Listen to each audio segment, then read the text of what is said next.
So folks, again, good afternoon. This is Dan Sullivan speaking. I happen to be the RVP for Condusiv Technology, covering the eastern half of North America. So thank you for joining. We've spared no expense today because also joining me is Howard Butler. Howard's our Senior Director of Systems Engineering. Howard's only been with the company for a little over 30 plus years. And been part of everything that's happened here at Condusiv and before that Diskkeeper Corporation, and is an expert in the inner workings of the Windows operating system. So Howard, you out there? Hey Dan, thanks very much, and really glad to be here. You know guys, one quick housekeeping item. We really want to try to keep this as an interactive webcast. So please feel free to drop in your questions in the question box. And as we go along, we'll either answer them on the fly or we'll do so during the Q&A segment towards the end of the presentation. So Dan, over to you. Hey, great. Hey, Howard, thanks very much. And also, folks, given Howard's technical bent, he also keeps me honest in any technical discussion. So it's good to have him here. You'll also be receiving a recorded version of the presentation. And also, in addition to that, you'll receive a 30-day evaluation copy of our Dymaxlo IO transformation software that we'll be talking about today. So stay with us. And I know you're going to be really enlightened by what both myself and Howard are going to speak to you about today, about how to get 40+ more % throughput in your Windows environment.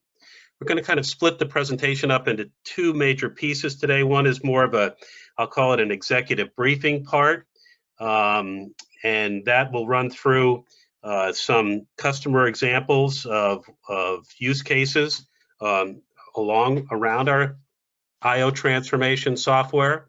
And then the second part will be a more deeper, in-depth technical briefing around our software, how it operates, and the benefits it delivers based on that. So hopefully you can hang in here with both pieces of the project today.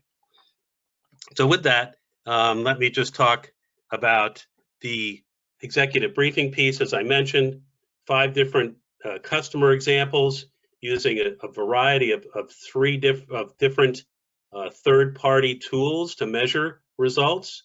So we're pretty excited about actually what we've been able to uncover here around improving, reducing I/O and improving performance in a Windows environment. We will talk briefly about how we've seen in our experience running a successful proof of concept, and then as I mentioned, we'll get into the technical side of the briefing. So one thing, and just briefly, who are we and what is it we're all about? So Condusiv Technologies has been in business for over 39 years, 12th oldest software company in the world. As I mentioned, we were previously the Diskkeeper Corporation, but we rebranded ourselves, and at that time, we were the world's preeminent disk defragmentation software product, sold over 100 million copies of Diskkeeper. But in 2012, as the world virtualized, Howard and the team totally respun our software to where today, as you'll learn, we're all about preventing fragmentation from occurring and transforming Windows I/O in a much more efficient environment. And in doing all of that, we're close partners with Microsoft. We're close partners because of what we do in virtualized environments with VMware. We are also a close partner with Citrix because of what we do in a VDI environment. I'm very proud of recently receiving this Microsoft SQL Server I/O reliability certification, which we had to go through to a panel of SQL experts, run through a battery of tests that actually were run in Azure. We're very relevant both on-premise and in the cloud, and delivered almost a 30% performance improvement in those tests in Azure. And of that, today we're delivering 2 major software products to our end user customers. One is Dymaxlo, which is our IO transformation software, and the other is Undelete, which is a very easy to use, instantaneous file ability to retrieve your files if someone mistakenly deletes them. Pretty impressive. So wanted to share with you a little bit today. Not going to take you through what the S-curve of adoption is per se, but really what stage are the environments at today in different products, and around the 90% saturation is usually considered a mature environment. And certainly there are those that are on the decline. If you see a Model T, it's pretty rare, but lucky person that's got it. We probably have a bunch of those VHS tapes stored away in different closets and cabinets. And also, even though there's still hundreds of thousands of hard drives around, they're really on the downside when we look at the different ways of storage today, SSDs and laptops, all-flash storage, and our whole virtualization environment is really reaching more of a mature stage. And the growth today, as you probably are all experiencing, is coming from the cloud infrastructure, which is growing significantly across many different application areas and delivered by many different vendors. And VDI, especially with the all work from home effort, we're seeing a much more higher rate of VDI acceptance in the marketplace. And of course, a hyper-converged infrastructure too is growing significantly around it. But with this all, and the king of the hill really though is Windows. Windows has a 99% adoption rate, if you will, and it's really what we want to talk about today, because it's across really virtually all the different environments that we speak about. And regardless of where it lives or what it is, Windows is Windows. And we're going to talk about how the challenges with Windows from a performance standpoint and how our software solutions help to improve that. So 40% faster throughput. This is an example of an existing customer that had a VDI environment and had some challenges around performance. And they brought their vendor in and asked them to, kind of take a look and assess their environment and see, what it is they could do to improve performance. They actually also are a customer of ours and had us in about 300 Windows servers not in their VDI environment. Well, the vendor came back with two suggestions. One, add more expensive hardware, and I think we've seen that many times. And the other was to assess everything in the image. Well, when we got to talk to the customer and talk about what it was that's in the image, it's Windows. And Windows is in the image. They had seen that they had gotten 30 to 40% better throughput on those 300 plus servers they already had us installed on. So why not take the trip and add us into their VDI environment? And what they saw is what they realized in their other applications is that Dymaxlo accelerated throughput by, again, 30 to 40%, directly helping out in the Windows OS. If we take a look at kind of our first use case here, and this is the results of the testing we did to certify under the Citrix Ready program that Citrix offers. And I think, as you can see here, that we dramatically improved performance after we installed the Dymaxlo in the environment. We used Iometer, a third-party testing tool developed by Intel.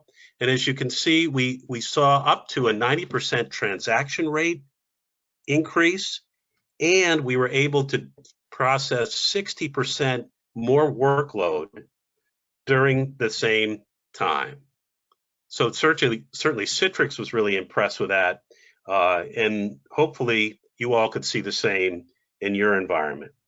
But with that, it kind of takes us to where the two IO fallacies that exist today in the world. And the first we like to think of as the IOPS fallacy. And the myth here is that I have more than enough IOPS to handle the workload.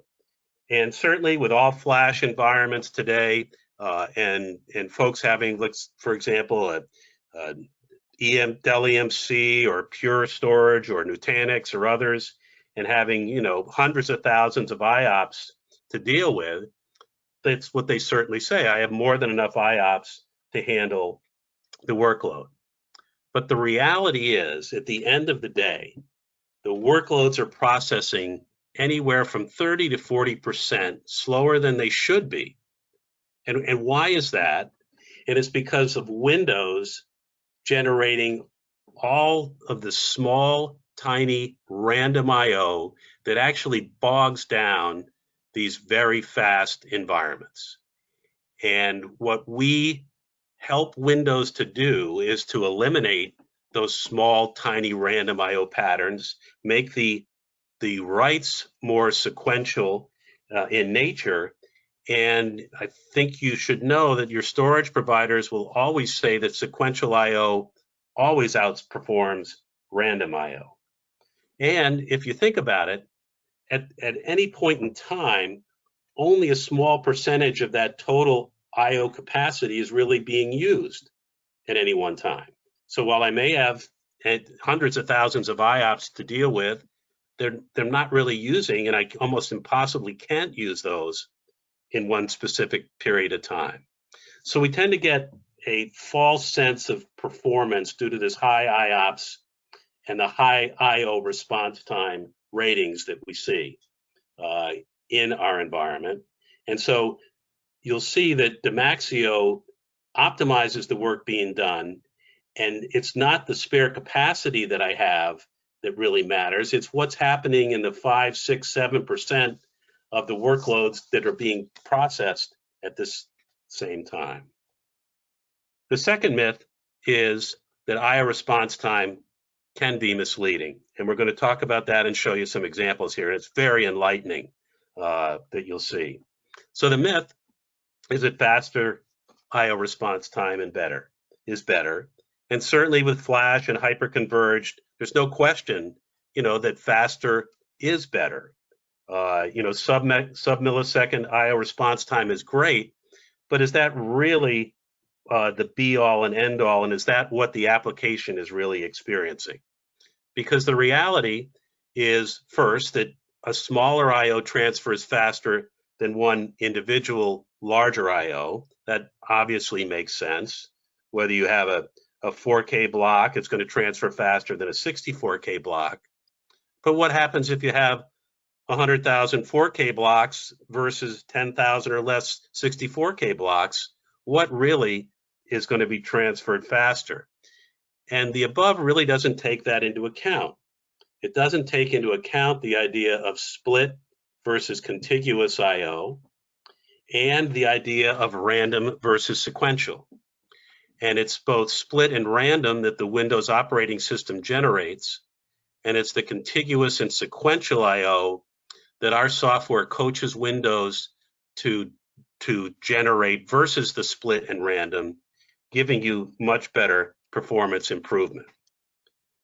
So the truth is that individual response time has really been over prioritized. And again, you're going to see these examples coming up, and that it's always slower when the data is in a split, tiny, small, random I/O pattern versus a larger contiguous and sequential pattern. And that is what we do.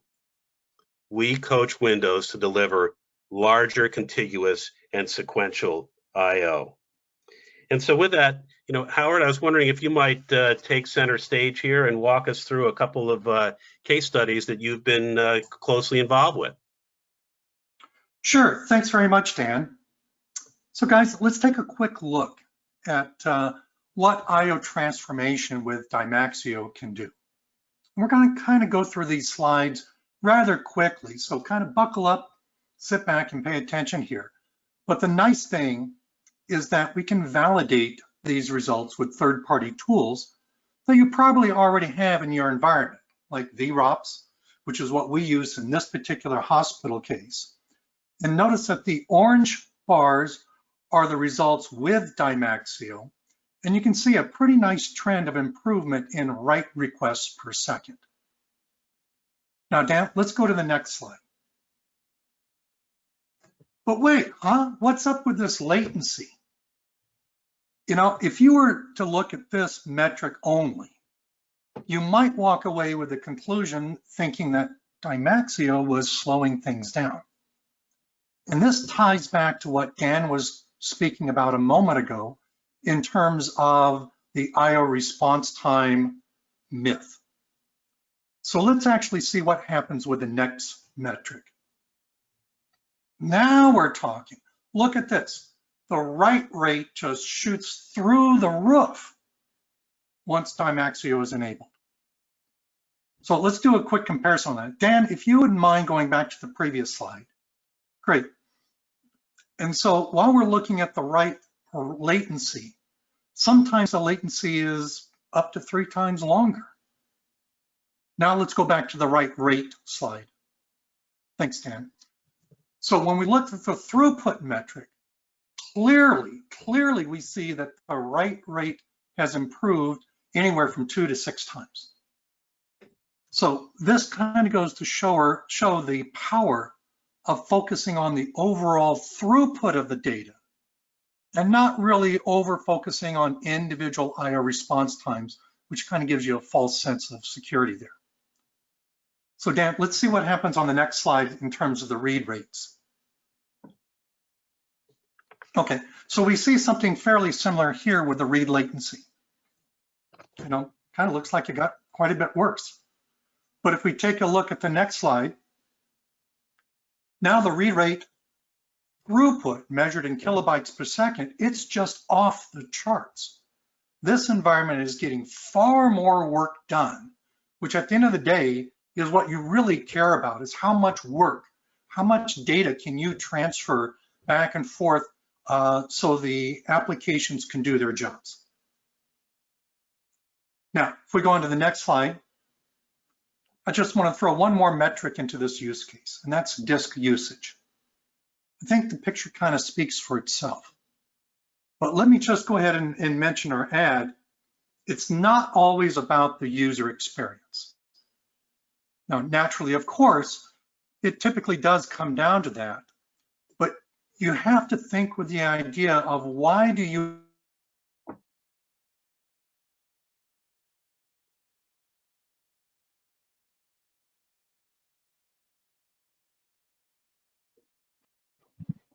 Howard, you there? I think we might have lost you, Howard.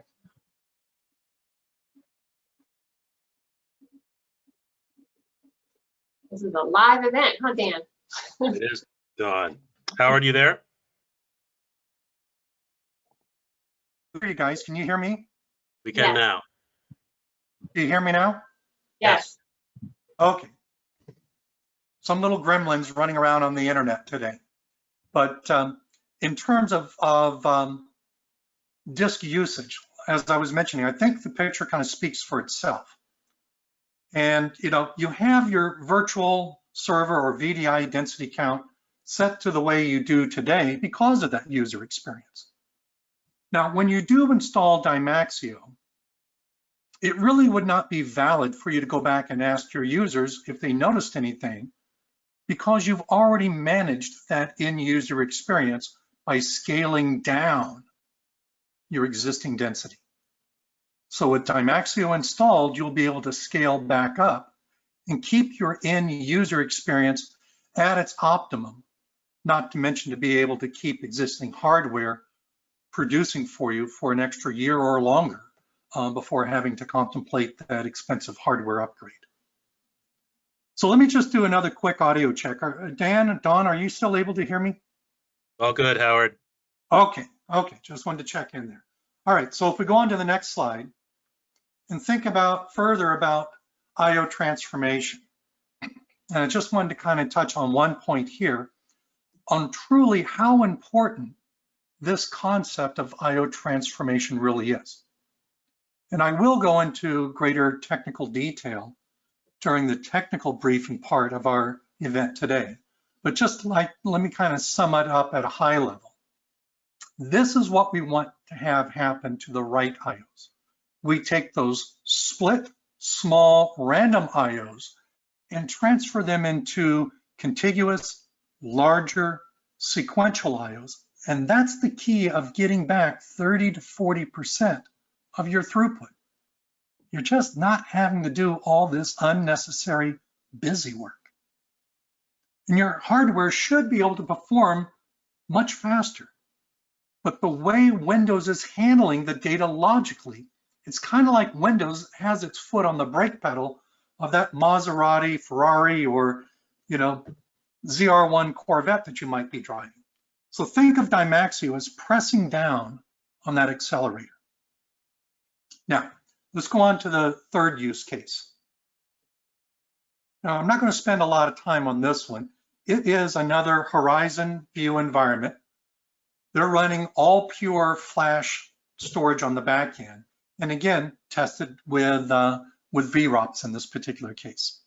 And these numbers are from a Fortune 500 company. In fact, although I can't mention the name, it's one of those household cable companies that we're all pretty familiar with. And this was a sampling from one of their central call centers. Now, the disk usage rate is significantly better, more than double in most cases. And if we look at the next slide, the commands per second, we can see that, again, this is also improved significantly. Again, more than double in most cases. And then when we look at the next slide of average number of write requests, we can see across the board, every system has realized a significant increase in activity.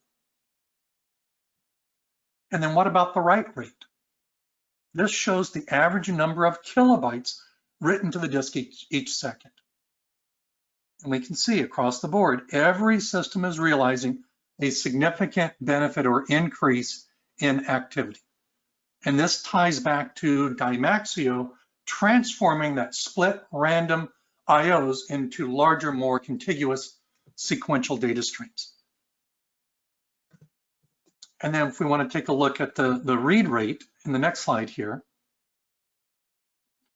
it's showing the average number of kilobytes per read to the disk each second. So we can realize a very significant increase in throughput activity. Okay, so I only got one or two more slides to really kind of talk about here. And Dan, if we can go to the next slide. Just two more use cases here, and then we'll get down to the technical briefing. Now this one we just recently wrapped up, and it's from one of our existing customers that had deployed to one of their tier 1 electronic medical record applications that was isolated on its own host cluster. And they recently expanded us to all 200 servers in their enterprise cluster at once. Now I'll just mention something here. This kind of illustrates just how easy it is to deploy the software through either our console or however you want to package it up with SCCM or other third-party deployment tools. And it requires no reboot to install. So you can push it out on the fly during production time, schedule time that you want to do it, but you do not need to reboot the systems. And in this case, they deployed us to all 200 servers in one shot. A global deployment like that is the only time you can kind of measure at the storage hardware level.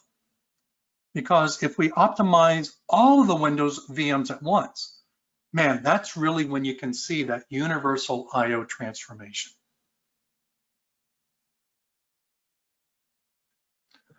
And where the methodical testing kind of comes into play, the Perfmon style of counters really shows that important part of performance, throughput. And again, they were using HPE InfoSight tools, collecting that data straight directly from their Nimble storage array. And we'll take a look at the numbers here in this particular slide. So this shows both the max and average values of one specific server that was benchmarked from their Nimble storage perspective. And every customer we've talked to who uses Nimble just simply loves it, okay? We find that throughput performance numbers kind of a bit shocking. And the reason why we get this is because it's not the hardware slowing things down. The hardware is fine. The problem is within Windows. And Dymaxlo fixes this problem inside of Windows at the source. So other components further downstream are able to reap the benefit that we're able to provide. Now, let's take one look at one final use case here, and we can kind of see, here's a second server from that same test group. And again, we can see the numbers speak for themselves. All right, so Dan, let's take a look at that last server use case. I think you're on the slide I was thinking about. This is the fifth and final case. This is where we tested on a load balanced SQL or Citrix terminal server. And this customer had picked 10 instances of Dymaxlo into their environment and another 10 systems to kind of use as a control group. And they were using vSphere to collect the data. They sent the data back to us, and the conclusion that we both came to is that they would have roughly a 32% improvement on reads and an 18% improvement on writes. So guys, that kind of wraps up our use cases. And I hope that this information's been rather helpful or useful to you.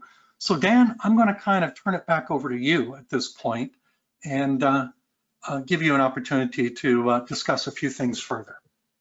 Great, and thanks, Howard, and thanks for taking us through those. And again, folks, these are folks, customers with, high IOP-based storage environments, and I think you can see that even though they had hundreds of thousands of IOPS available, again, it's what's happening in the application and the Windows operating system that's really important about delivering improved performance, greater throughput, on balance, et cetera. And as Howard said, no reboot to install. It takes just minutes to install and you're off and running. So really across the board, these are the common benefits that Dymaxlo delivers.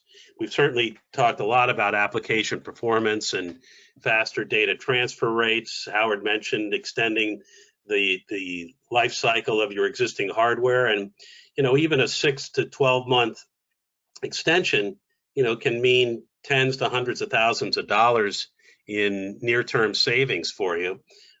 We spoke about increasing both VDI density, and also the same is true in just the virtualized world around improving VM density.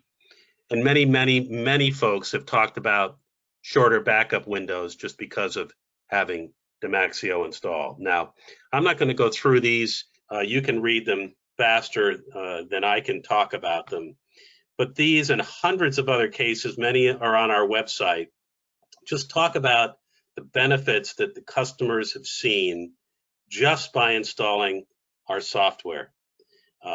We had one hospital in the northern Florida area that put us on 130 VMs, and the end users came back to the director of IT after about a week and asked him, what is it you did? And he said, why? And he said, because everything's running faster. And he came back to us with that little anecdotal comment and said, it's great to finally have somebody that actually does what they say they're going to do. So what's the best practice for testing our software? And that is one to speak with Howard, myself, or others in the Condusiv organization about what are the metrics, what is it we want to measure against, what are our pre-installation benchmarks, and then install the software. And as Howard said, it literally takes just minutes. He mentioned that 200 VM installation. I had another account that installed 151 VMs in under 5 minutes. And then let's get back together, run it for a week or two, or however long you think is necessary, and let's review the results and build a business case for you. So we pretty much have a step-by-step methodology to run a successful proof of concept. And again, we're more than happy to work with you on that. And again, as you know, at the end of this, you'll be receiving a free 30-day evaluation copy, of Dymaxlo for your use and install in your environment. So that's pretty much kind of the a high-level executive review I was going to talk about. Now we're going to really kind of roll our sleeves up a little bit more and get into a deeper technical dive about Dymaxlo, what problems it solves, and the benefits there. And what this is depicting is what happens in every virtualized environment in the world. And as soon as you virtualize, these two inefficiencies enter into the fray: the Windows I/O tax and the I/O blender effect. The Windows I/O tax is what we've been talking about. NTFS, designed 30+ years ago, breaks up those nice, large, contiguous writes into these small, tiny, random fragments you see here. Those fragments hit the hypervisor, and they get further randomized by what Gartner and ourselves helped define as the I/O blender effect. And if you Google it and look at the definition, it talks about degrading storage performance and increasing latency. And so this is what happens anytime anyone virtualizes. So it doesn't matter what type of storage you have down here, whether it's hyperconverged, all flash, a combination, it's having to deal with all of this small, tiny, random, unnecessary I/O. And our best practice is to install across all the VMs on a particular host. Because as depicted here, where you see us installed on this one VM, and say there are 4 VMs on this host, we're optimizing the I/O traffic, or helping to optimize the I/O traffic from that one VM, but all the other VMs are still generating that small, tiny, random, noisy I/O that actually degrades the storage performance of the improvement that we're creating here on this VM. They call it the noisy neighbor effect, if you want to take a look at that. So really, the best practice is to install Dymaxlo across your VMs on a particular host and hosts, and you'll get, as depicted here, the most efficient I/O environment possible. Large contiguous writes emanating out of the OS, hitting the hypervisor, moving down to storage, and back again. Most efficient I/O environment possible. So where do we sit? So we're the orange stripe, Dymaxlo there, sitting in the OS. So we're above everything that's in your environment. If it's compatible with Windows, it's compatible with us. Doesn't matter what hypervisor is involved, what type of storage you have. We're there in the OS where I/O is being generated, coaching Windows not to break up those writes into small fragments. And we're going to talk to you about the second patented filter driver we have, which actually creates a tier 0 storage environment in that server by building a cache of performance robbing read IOs and serving it up at memory-to-memory transfer speeds 10 to 15 times faster than flash. So if you have a read-intensive environment, our read caching engine can be a dramatic improvement over any existing environment today. So what is it we do again? Clearly around write optimization, you get more writes with every I/O operation. They're contiguous versus split. They're going to be fewer of them than all the small, tiny, random writes, and they're going to be in a manner that the storage environment likes to deal with. They're going to be sequential versus random. And if you optimize writes, your reads are going to be optimized. And Howard's going to talk to you a little bit more about our read caching engine that can dramatically improve performance, and it learns through some artificial intelligence what those performance robbing read IOs are that the application is generating, and automatically puts them into idle and available DRAM to be served up to the application. We also have some reporting benchmarks that we use, because our software is really set it and forget it. Once you install us, there's nothing for you to do. Everything we've talked about is done automatically. And so customers were saying, hey, everything's running great, but what's your software doing? So Howard and the engineering team built these benefit dashboards to show you what IO transformation metrics we're delivering to your different environment. So with that, Howard, I was wondering if you'd take us through both IntelliWrite and IntelliMemory. Sure, Dan. So when we're looking at this, we can see that without Dymaxlo installed and Windows left to its own devices, Windows naturally creates a fundamental problem. And that is, it doesn't really have any awareness of where are the larger segments of free space, nor does Windows have any ability to decide how large a file ultimately is going to be.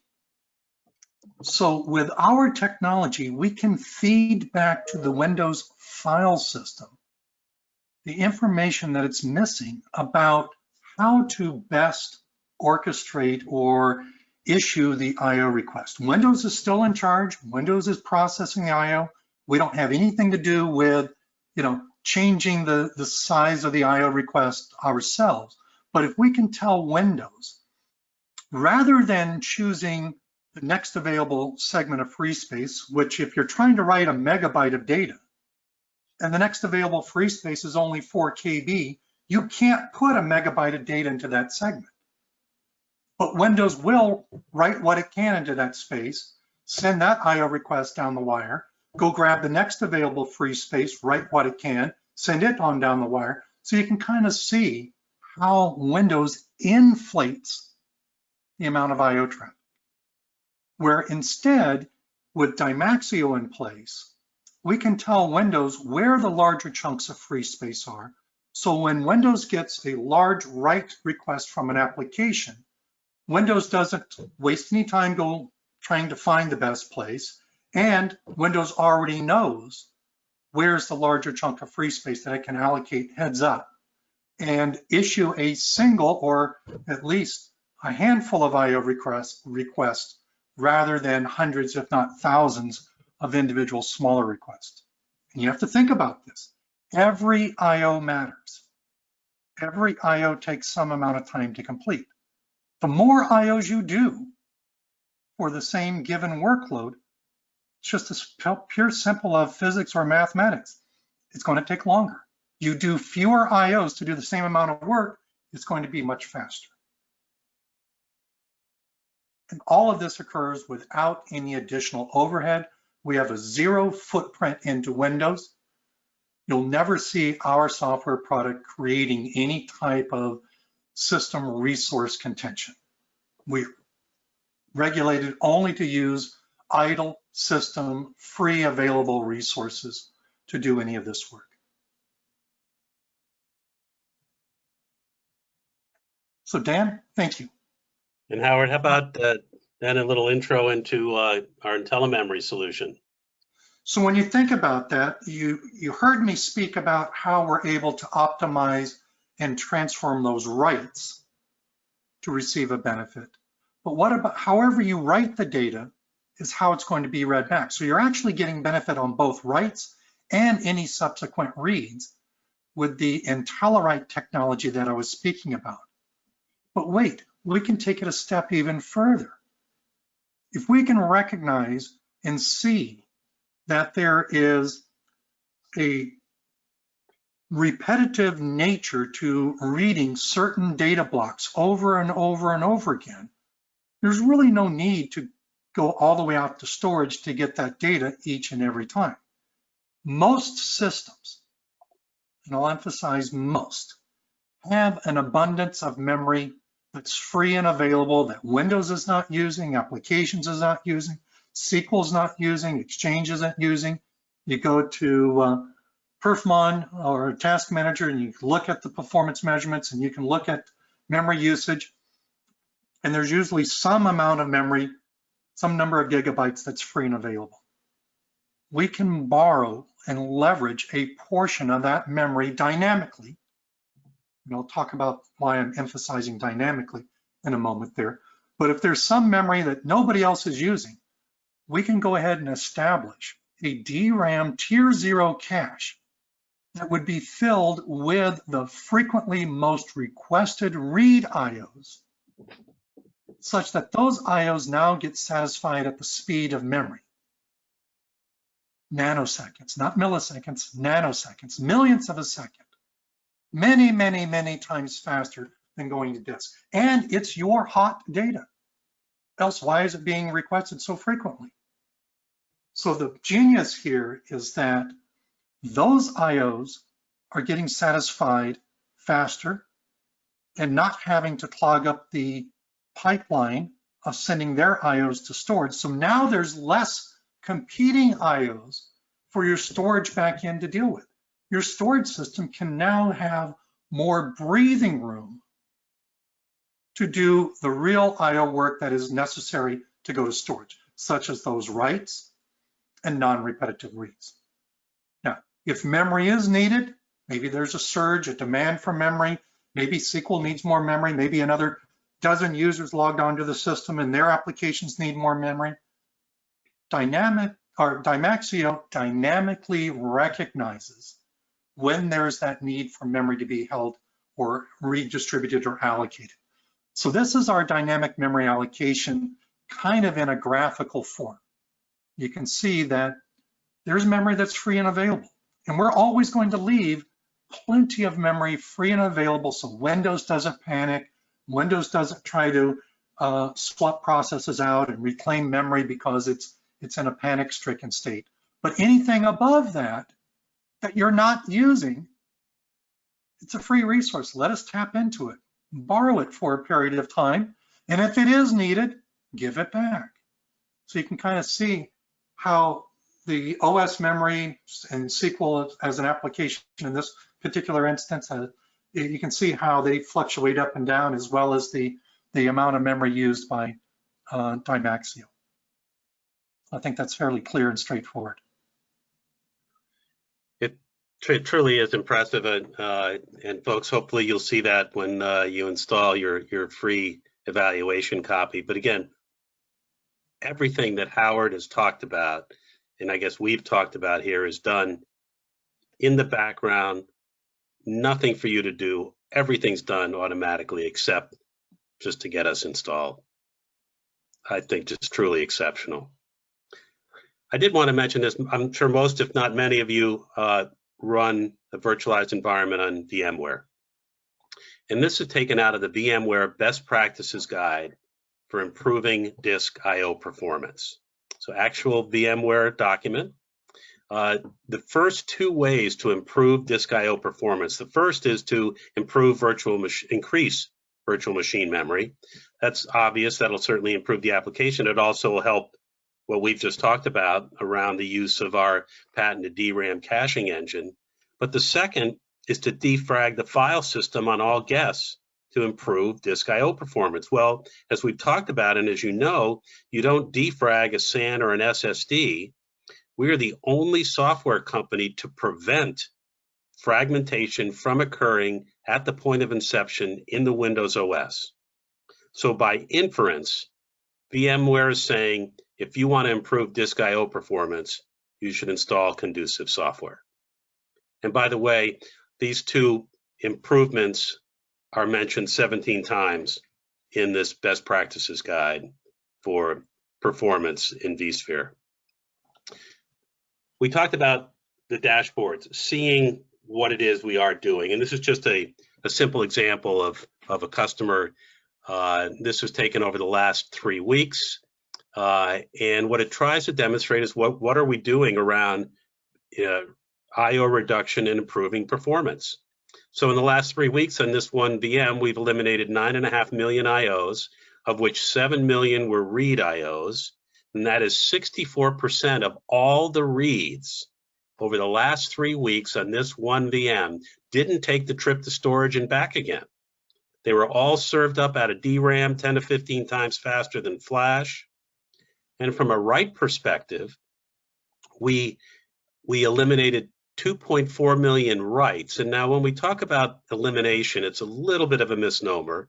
We didn't eliminate writes, and we really didn't eliminate reads. We eliminated the reads from taking the trips to storage and back again. So we eliminated that round trip, which takes time. And from a write perspective, we eliminated all those small, tiny, random, noisy write IOs that we've been talking about and coached Windows to make those writes large and contiguous. So we eliminated almost 2.5 million small, tiny writes by helping Windows make them large and contiguous, and that was 32% of all the write activity over the last 3 weeks. And since every I/O takes a certain amount of time, we just did some easy math on the average latency times the 9.5 million I/Os being eliminated to give us a storage I/O time saved here of 20 hours, 9 minutes, and 59 seconds because of what our software does. Giving as Howard talked, giving your back-end storage, no matter how fast it is, more breathing room to deal with the information that it's being delivered to. And folks, we have customers that are seeing billions of I/Os being eliminated, even in I'll say a 30-day period, and hundreds of days of storage I/O time being saved. And these are dashboards that you can look at once you install the evaluation software and let it run for a few days to a week, because it will take the read caching engine time to learn your application and use the artificial intelligence that's built into it to put those performance robbing read I/Os that it identifies into that free and available memory. This happens to be a view of our management console. So we have a console to manage the installation of VMs across an environment, and also give you a high-level single pane of glass view of all of those installs. So here are the VMs that were installed on. Here are the different high-level metrics that you can look at in the single pane of glass. You saw the more detailed metrics here on the specific dashboards. And then we give you a system status here of green, yellow, and red. And the yellow and red isn't that the server is performing poorly. I think you may have gathered now that our DRAM caching engine can be extremely powerful in delivering greater throughput, reducing I/O, and application performance improvements. And so these identifiers are really about memory and the availability of enough memory for us to do our job. And so on this VM, we identified we could do a better job, but we just need more memory for us to do that and drive even better performance improvements. And the red is just saying, hey, there's not even enough free memory here for us to build our cache. Now, you don't have to, and you don't have to give it memory. We're still operating around write improvements, but by giving us enough memory here, we know we could do a better job on that VM. So very easy to manage and see quickly at a glance how we're doing. So with that, Howard, do we happen to have any questions that come from the audience today? You know, there were just a few, Dan. I see Aaron had asked a question about, does this work with Linux Mint or other Linux OSs? And so I'll go ahead and take that one. So at the moment, Aaron, the Dymaxlo product is for Windows servers, Windows workstations, basically Microsoft operating systems. If you do have that mixed environment where you're running some number of Windows and non-Windows operating systems, like in a virtualized environment, running Dymaxlo on the Windows side of things will also help indirectly the behavior of Linux, simply because there's less I/O traffic hitting the common backend storage. So hopefully that'll help you out in your environment. Dan, there was another question. I didn't see it here, but one that often pops up, and that is, what's the licensing model like? Oh, hey, great question, Howard. Thanks. And folks, this is one that is truly pretty amazing. So one, we license Dymaxlo either as a host license or as a per VM license. It also works on workstations also, and we have a workstation license. But when I say a host license, we don't install on the host. We install in the guest OS the VMs on that host. But a host license means that all of the VMs are covered by that host license. And I'll just got to say one other thing too.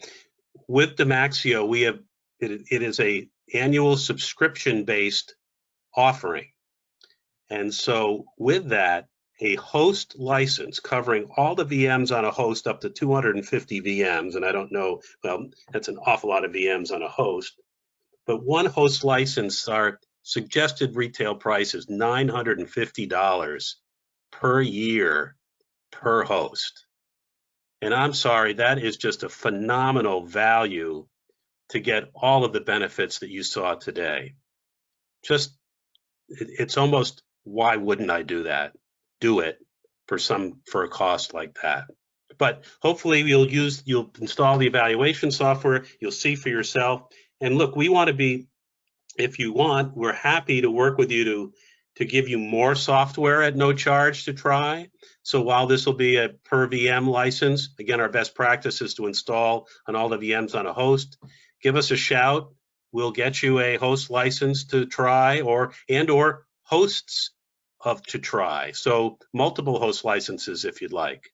And we're very able to work with you, because at the end of the day, it's what happens in your environment that's important, and we want to make sure we can deliver the best value to that. Howard, anything else? Yeah, there might be a couple of other questions that others have asked in the past, and that is, can I run the same install of Dymaxlo on physical and virtual machines? So I'll kind of field that question. It's a very simple answer, and it is yes. It's the same install. If you really think about it, it's the same operating system. Windows is Windows is Windows, whether you're running a physical Windows server, a virtual machine, and the performance robbing behavior of Windows is what we're all about of addressing. And that does kind of lead into a second question, Dan, that often pops up, and that is, will Dymaxlo provide a benefit to SSD and SAN type storage environments? And this too is something I'll address. And the answer is absolutely, it'll provide a benefit. The storage media, whether it's spinning disks, solid state, flash type of memory being used at the storage level, truly is irrelevant. It's not the problem of the storage media. It is the behavior of the Windows NTFS file system that is creeping in and causing file system performance deterioration over time. And that's what we're addressing. It's inside of Windows, not the storage side of things. And then lastly, Dan, there was one other question that I thought of, and I know we kind of maybe had mentioned at the beginning, but can you reiterate how they can get a demo copy of Dymaxlo? Oh, sure. Well, actually, we're going to be sending them a trial copy, Howard, after the webinar is over.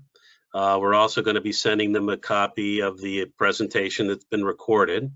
But they could also go to our website, as you can see it here, and there's also some download copies available there. But again, we'd love to install on a host, all the VMs, on multiple hosts.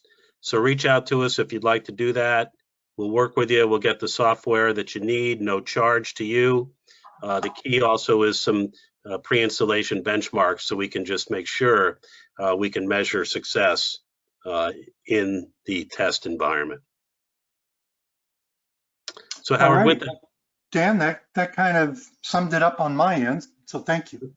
And thank you, Howard, for participating today and for all of your insights and discussion. Folks, thanks very much for being part of this. We look forward to working with you. We hope we've delivered some new information about how to improve performance in a Windows environment that's one, very easy to do, and also incredibly inexpensive to do. If you put up our host license against a bit of flash, the cost is dramatically different, I think you know, and you will see. So we look forward to working with you. Thanks very much for all your time today. Have a great rest of the day. Take care. All right. Thank you, Dan. Thank you, everyone. Bye-bye.